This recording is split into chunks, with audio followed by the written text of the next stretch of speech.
All right, so I'm going to finish this guy up because I'm getting a little fussy, right? And we just need it to be a flat shaped vector icon. And I was going to add shadows here. That was the last thing I was doing. So I was kind of making this shape. I'm just going to push it in a little bit here. But the more you mess with warp, the kind of wonkier it can get. So I don't want to go too far with it. Okay. And then I'm going to pick a color that's a little bit darker.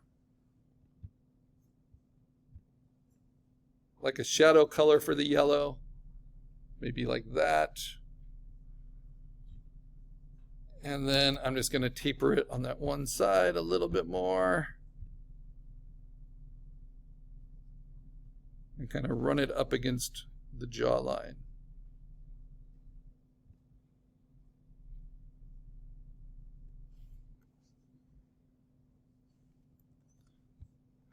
This is so tricky.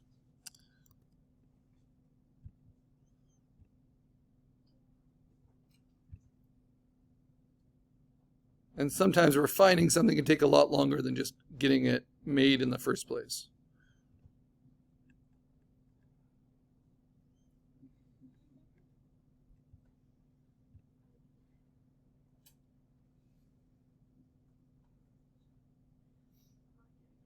But this is very true to the process of vectors.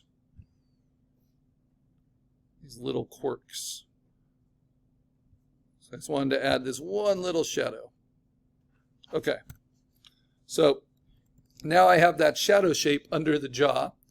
And then it was a pain to make, but it's easy to then duplicate it, transform it, flip it, and move it over.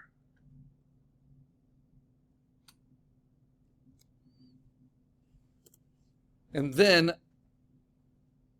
I'm just going to duplicate it again, even though this will be less than symmetrical, and I'm going to use it as a bridge of the nose. So in vector design, there is a lot of repeat use of shapes. And then I'm just going to use warp to modify it a little bit. And even though it's not perfectly symmetrical, it gets across what I want. And it's a little wonky, just like a skull would be.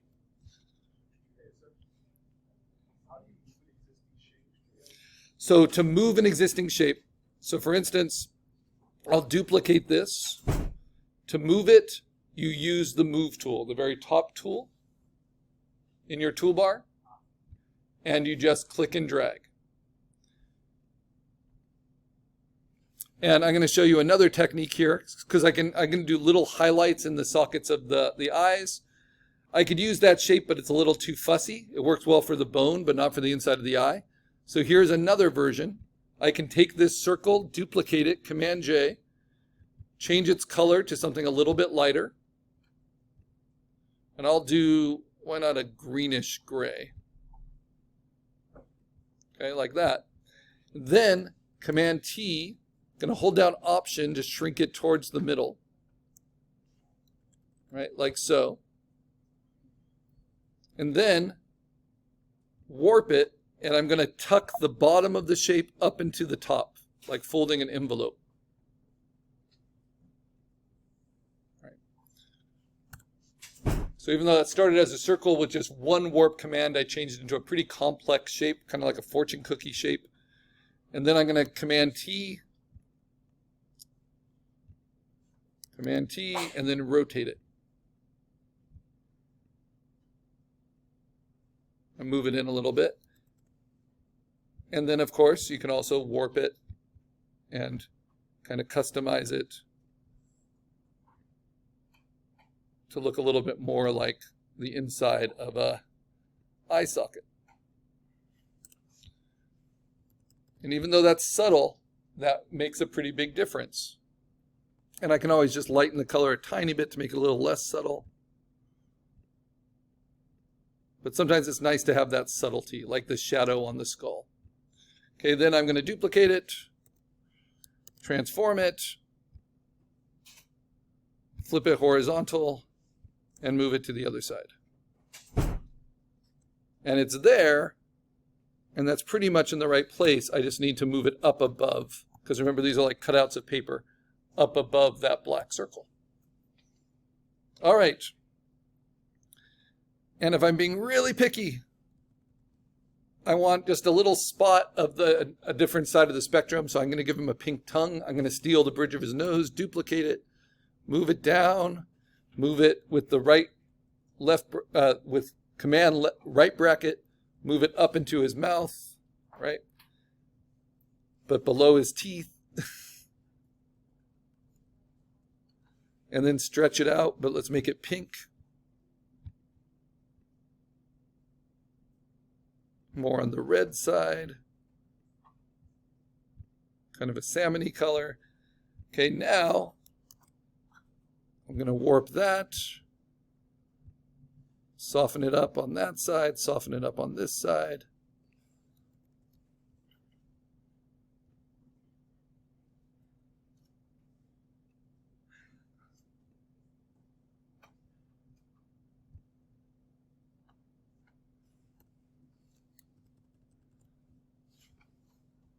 And now he's got a bit of a tongue, and I have to decide if I like that or not.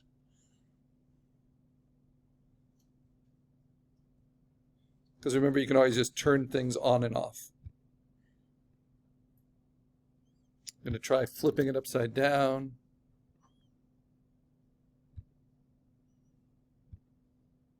Yeah, I think that works. Okay. So just a little hint of a tongue. So I've got my Skeletor emoji. What next? I need to make sure that all the layers I'm using, and there are a lot of them, as you can see, even for a relatively simple emoji, all of them are vector shape layers, which means they all have that little square in the corner of the layer window. That means none of them have been rasterized. Because if you rasterize them, you lose all the qualities of the vector. And that the ones that aren't vector shape layers, I want you to make sure they're turned off, just like the horns I'm not using. Okay. So once you only have the layers turned on that you want, and they should all be vector shape layers, then you need to save it, file, save as a PSD file, and it will save all your vector shapes. You save with your name and then a description. So this is exercise 2 Skeletor emoji. And where do we save to? We save to the desktop. And if it's going anywhere else, you can always navigate to it by hitting Command D. Hit save. So this is my PSD. What color do I make my PSDs? Nope. Green. Yes, so it's a color to tell you that this is good to go. This is where you would go to keep working on it.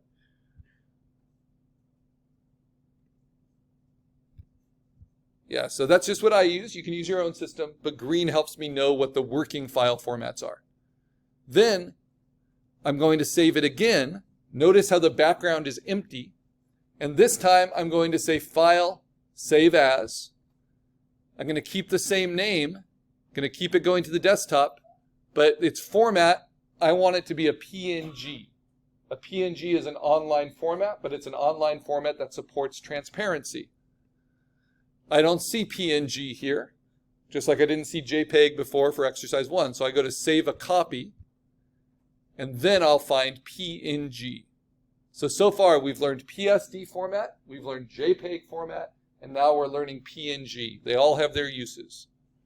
So I save that to the desktop. And because this is the online format, just like the JPEG we made for assignment or exercise 1, this PNG I'm going to mark with orange for online.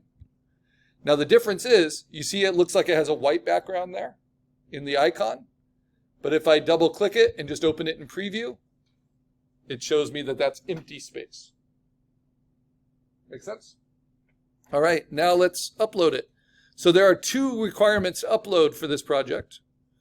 Go to Canvas, start your post underneath the directions. If you want to see other examples, you can click on that Imgur link and type your name.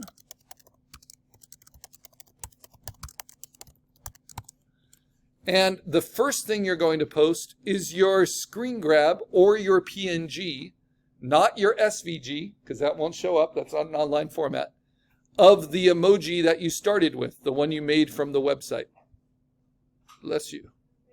So I'm just going to take my screenshot, put it in, and I'm going to make that pretty small because that's just my starting point. I'm going to make it fit under my name.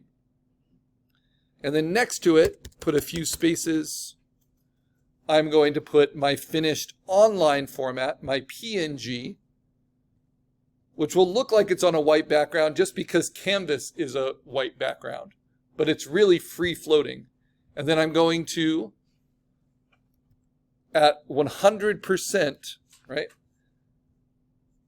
browser size, I'm going to make that fill only half the size of the window. So I go to halfway, which is nicely delineated by the tools there.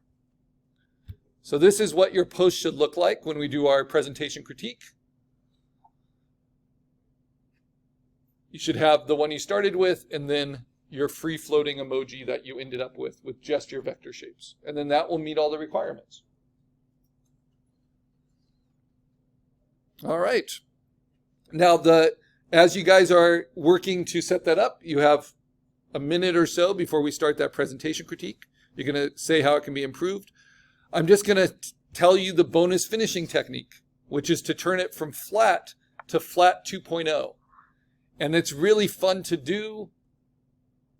It just takes a little bit of time. What you can do is go to your vectors. Like I'm going to take, let's say, the cloak one, this one, and I can just double click on the layer and use layer styles for it and try things like inner shadow and play with these settings to add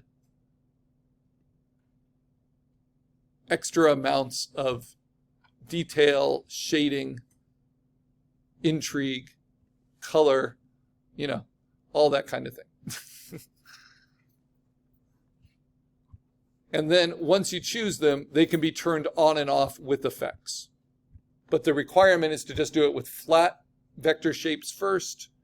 And then if you wanted that extra finishing technique, you can take some time to play with these layer styles. I'll do like a satin overlay to get some shadow on that. And it's actually a lot easier than you might think. And then on the whites of the blacks of the eyes, I could do a bit of an inner glow.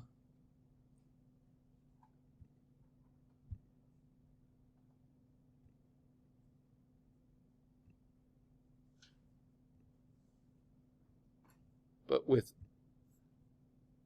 like a little bit of a reddish color. There's just lots you can do. I can make it noisier. I can extend it bigger. And so what am I doing? So you can see it added this kind of effect to the eye. It added this kind of effect to the cloak. It added this kind of shadow to the top. And all of these things can just be turned on and off. I think the one that's most effective so far is that one. So I might keep that turned on. The others would need some work. And so without having to build any new shapes, you can add extra dimension to them. Okay. So save. That is excellent. I should get better about putting this into the videos. We want to organize our files. So once you save it, it is saved. That PSD, you can close it. You can log out of Photoshop, right, which will also log you out of Illustrator or any Adobes. And then you can organize your files. So I'm going to put all of these into my exercise 2 folder off of the desktop, into my master folder. And then I'm going to make a new folder in that for my reference images. And I use red for my references, right? So if I ever need to see what the source materials were, I have them separate. The inspiration, the original emojis,